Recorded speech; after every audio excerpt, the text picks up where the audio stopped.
नमस्कार, आप सभी का स्वागत है मेरे इस चैनल पे। आज की इस वीडियो में हम लोग शुरुआत करने वाले हैं क्लास 9th के मैथ्स के एनसीईआरटी बुक को, जिसका पहला चैप्टर है नंबर सिस्टम यानी संख्या पद्धति। आज की इस वीडियो में हम लोग पढ़ेंगे rational number, irrational number, integer, whole number और नेचुरल नंबर के बारे में। उसको हिंदी और इंग्लिश दोनों में समझा जाएगा। सबसे पहले स्टार्ट करेंगे हम लोग नेचुरल नंबर से। आइए देखते हैं नेचुरल नंबर क्या होता है। देखिए, नेचुरल नंबर्स क्या होता है, ये काउंटिंग नंबर्स होता है 1 2 3 4 5 6 7 8 9 10 11 अप टू इनफाइनाइट तक। ठीक है, जैसे आप जब काउंट करते हो 1 2 3 4 5 6 7 8 9 10 अप टू इनफाइनाइट, तो मतलब नेचुरल नंबर्स काउंटिंग नंबर्स होते हैं जो 1 से स्टार्ट होते हैं और अप टू इनफाइनाइट तक जाते हैं। ठीक है, तो यही नेचुरल नंबर्स होता है। और बात करेंगे जब होल नंबर्स की, होल नंबर्स मतलब होता है पूर्ण संख्या है।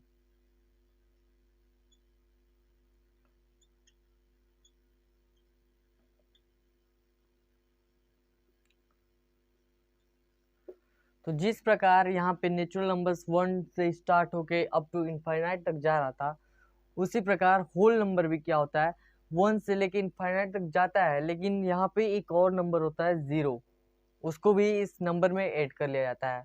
और फिर जो पूरा नंबर बनता है वो ऐसे बनता है 0 1 2 3 4, ये भी जाता है अप टू इनफाइनाइट। मतलब नेचुरल नंबर्स और होल नंबर्स एक ही जैसा है, फर्क बस इतना है कि यहाँ पे 1 से स्टार्ट हो रहा था नंबर और यहाँ पे 0 से स्टार्ट होता है नंबर। ठीक है, ये हो गया होल नंबर। अब ये क्वेश्चन पूछा जाता है कि जो सारी नेचुरल नंबर्स होते हैं वो क्या होल नंबर्स होते हैं, तो इसका आंसर देना है हाँ होते हैं। क्योंकि इस देख लीजिए, जो भी नेचुरल नंबर्स है 1 2 3 4 5 6 कुछ भी हो, तो वो इस होल नंबर्स में आ जा रहा है। 4 हो तो 4 है, 5 है तो 5 है, 6 है तो 6 है, 2 3 है तो 3 है, 2 है तो 2 है, 1 है तो 1 है। लेकिन अगर पूछा जाए कि क्या सभी होल नंबर, सभी पूर्ण संख्या प्राकृतिक संख्या है या फिर नेचुरल नंबर्स है कि नहीं है, तो वहां पे जवाब देंगे नहीं। क्योंकि यहाँ पे सारे ये तो मिल जा रहे हैं इस वाले नेचुरल नंबर से, लेकिन यहाँ पे जो 0 है वो यहाँ पे नहीं है, तो इसलिए सभी पूर्ण संख्याएं प्राकृतिक संख्याएं नहीं होती हैं। All whole numbers are not natural numbers. ठीक है, अब जानेंगे हम लोग इंटीजर्स के बारे में।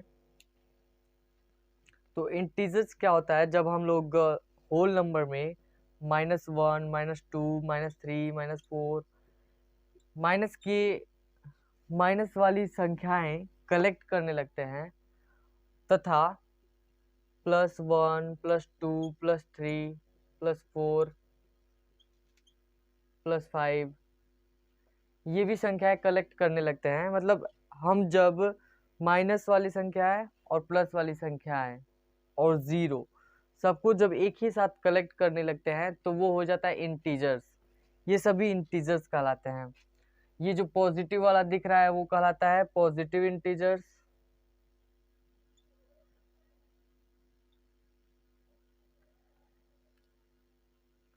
मतलब धन पूर्णांक।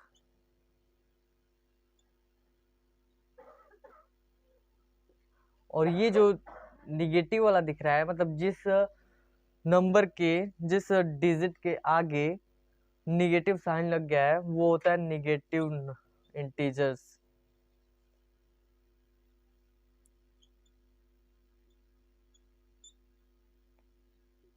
यानी ऋण पूर्णांक।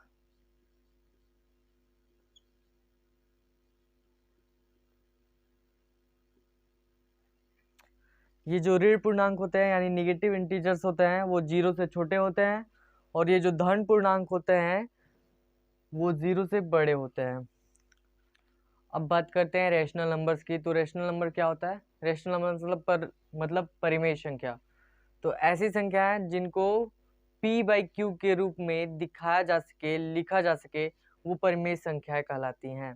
जहाँ पे p और q एक इंटीजर होते हैं और q नॉट इक्वल टू 0 होना चाहिए। ठीक है, जैसे ये होता है p बाई क्यू के फॉर्म में दिखाना होता है, और एक और कंडीशन होता है कि q 0 के बराबर नहीं होना चाहिए।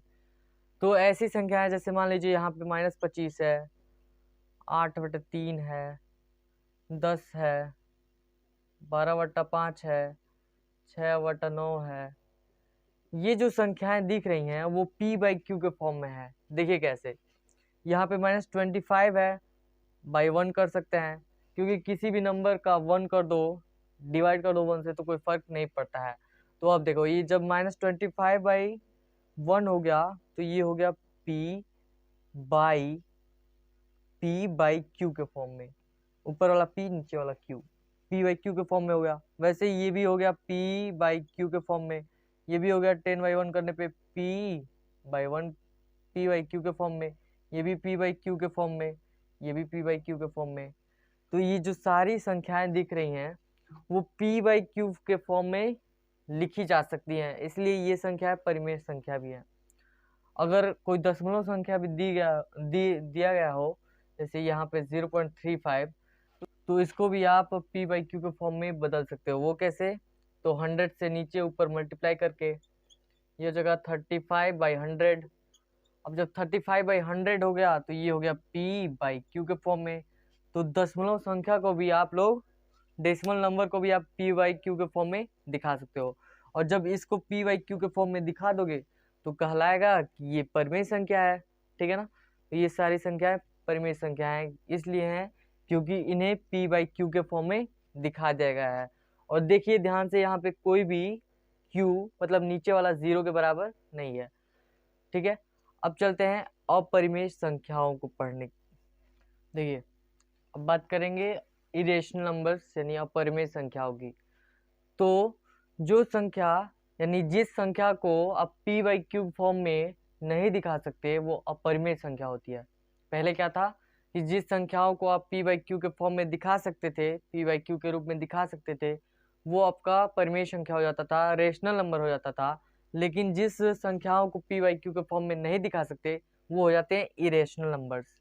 जैसे उनके कुछ एग्जाम्पल हैं, √2, पाई, √3, 0.10, 100, 1,000, और ऐसे डैश डैश डैश और भी है, 0.15, 150, 1500, डैश डैश डैश। मतलब ऐसे कुछ नंबर होते हैं जिनको p बाई क्यू के फॉर्म में लिखना संभव नहीं होता है। तो इन संख्याओं को हम लोग इरेशनल नंबर्स कहते हैं, अपरिमेय संख्या कहते हैं।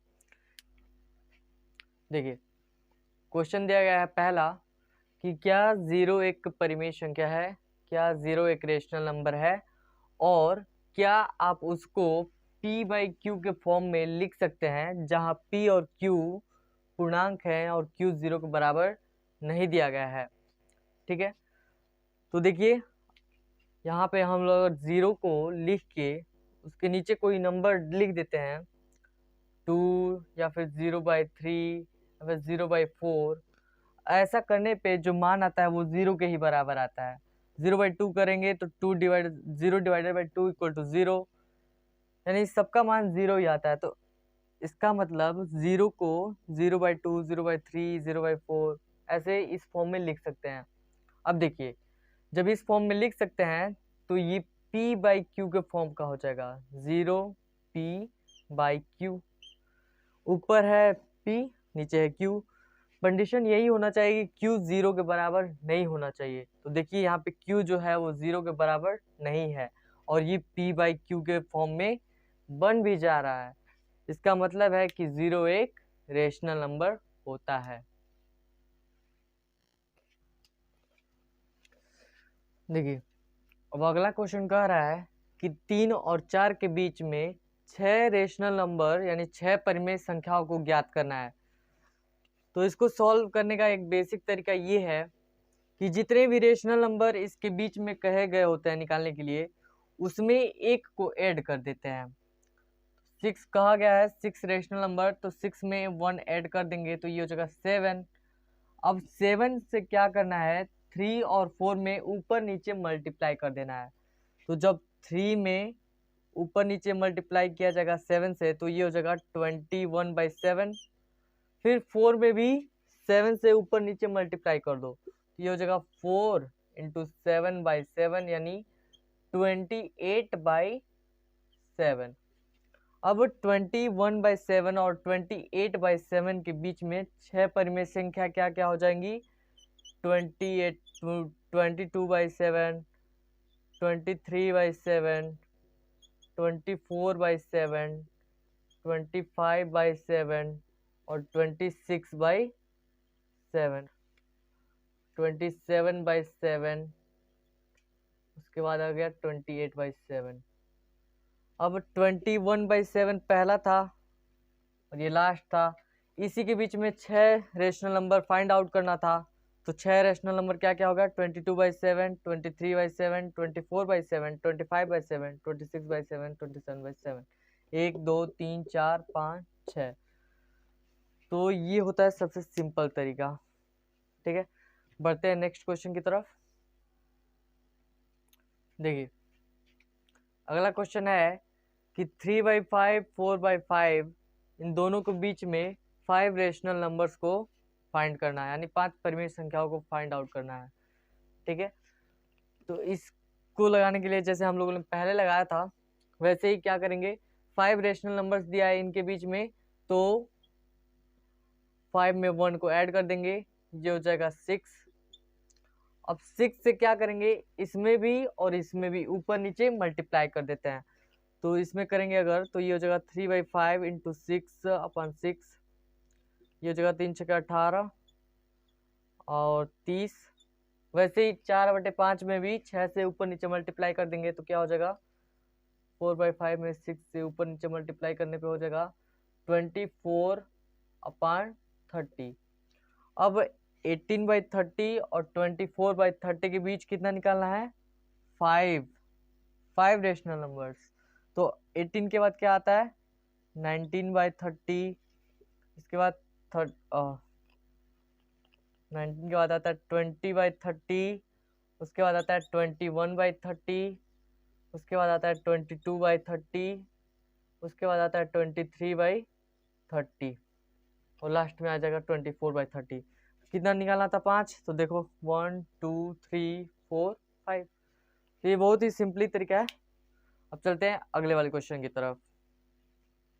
चलिए अब जो चौथा क्वेश्चन है उसमें ये बताना है, 3 स्टेटमेंट दिए गए हैं और तीनों स्टेटमेंट में कौन सा सही है और कौन सा गलत है, और सही और गलत के साथ साथ उस कारण को भी बताना है कि क्यों सही है या फिर क्यों गलत है। तो चलिए देखते हैं। पहला कह रहा है every natural number is a whole number, मतलब सभी प्राकृतिक संख्याएं एक पूर्ण संख्याएं होती हैं। तो मैंने शुरू में ही बताया था प्राकृतिक संख्याएं होती हैं यानी नेचुरल नंबर्स होते हैं 1 2 3 4 5 dash dash dash dash up to infinite. उसके बाद जो होल नंबर होता है वो क्या होता है, वो शुरू होता है 0 से 1 2 3 4 अप टू इनफाइनाइट। तो ये नेचुरल नंबर्स होते हैं और ये होल नंबर्स होते हैं। नेचुरल नंबर और होल नंबर में बस यही फर्क होता है कि यहाँ पे 1 से स्टार्ट होता है, वहाँ यहाँ पे 0 से स्टार्ट होता है। तो अब कहा गया है कि every natural number is a whole number. इसको कैसे बताएंगे, यहाँ की जो प्रत्येक प्राकृतिक संख्या आपको जो दिख रही है वो होल नंबर्स में भी है।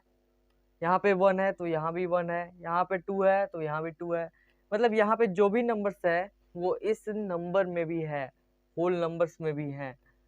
तो इसीलिए ये जो every natural number is a whole number कह रहा है वो क्या हो जाएगा, सही हो जाएगा। मतलब सभी प्राकृतिक संख्याएं पूर्ण संख्याएं होती हैं। उसके बाद कह रहा है every integer is a whole number, सभी पूर्णांक जो होते हैं वो पूर्ण संख्या होते हैं। तो ये गलत हो जाएगा। क्यों गलत हो जाएगा, क्योंकि सभी इंटीजर में क्या आते हैं, निगेटिव इंटीजर भी आते हैं, पॉजिटिव इंटीजर भी आते हैं। और हम लोग जानते हैं कि होल नंबर क्या होता है। होल नंबर होता है 0 1 2 3 4 डैश डैश डैश इनफाइनाइट। और इंटीजर में दो इंटीजर होते हैं, एक पॉजिटिव एक निगेटिव। तो पॉजिटिव इंटीजर तो होल नंबर के बराबर हो जाएगा, लेकिन जो निगेटिव इंटीजर होगा, निगेटिव इंटीजर जैसे होते हैं -1 -2 -3 -4, ऐसे जो निगेटिव इंटीजर होते हैं वो होल नंबर में नहीं आते हैं। देखिए ये 0 से स्टार्ट हुआ है, 1 2 3 4 5, ये सारा पॉजिटिव है, लेकिन ये निगेटिव इंटीजर में निगेटिव साइन आ जाता है। इसीलिए सभी इंटीजर जो होते हैं वो होल नंबर नहीं होते हैं, ये गलत हो जाएगा। उसके बाद थर्ड है every rational number is a whole number. मतलब जब जो सभी परिमेय संख्याएं होती हैं वो होल नंबर होती हैं, तो ये भी गलत हो जाएगा, क्योंकि होल नंबर में वे नंबर आते हैं जो पूर्ण हो। जैसे 0 है, 1 है, 2 है, 3 है, 4 है, इसमें कोई भी पॉइंट वाला नंबर नहीं आता है। अगर रेशनल नंबर देखा जाए, 3/2 को ही ले लिया जाए, तो 3/2 को जब 3 को 2 से डिवाइड किया जाएगा तो ये आएगा 1.5, क्योंकि ये 3/2 रेशनल नंबर था, और जब डिवाइड किया गया तो 1.5 आ गया, जो कि एक पूर्ण संख्या नहीं है। इसीलिए कहेंगे कि सभी रेशनल नंबर होल नंबर नहीं होती हैं। तो इसी के साथ एक्सरसाइज 1.1 समाप्त होता है। मिलते हैं नेक्स्ट वीडियो में नेक्स्ट एक्सरसाइज के साथ। तब तक के लिए नमस्कार, धन्यवाद। वीडियो अच्छा लगा हो तो लाइक कर दीजिएगा और सब्सक्राइब भी कर दीजिएगा।